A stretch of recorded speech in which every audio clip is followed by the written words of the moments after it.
The 33rd presidential election was held on November 7th, 1916. This election consisted of 6 parties.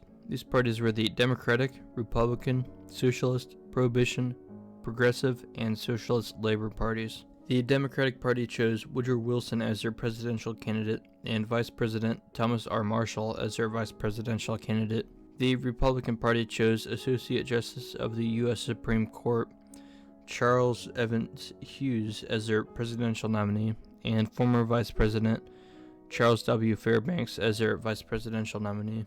Wilson campaigned on his ability to keep the United States out of World War I.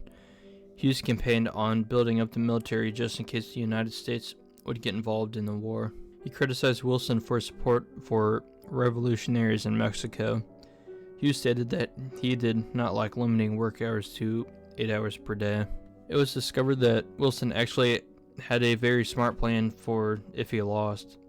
Wilson believed that the United States was very close to entering World War I and did not want to risk having a regime change during the war. If Hughes won, Wilson would appoint him to Secretary of State, and then he and his vice president would resign, making Hughes acting president. This would make it so Hughes would be able to become president before joining the war.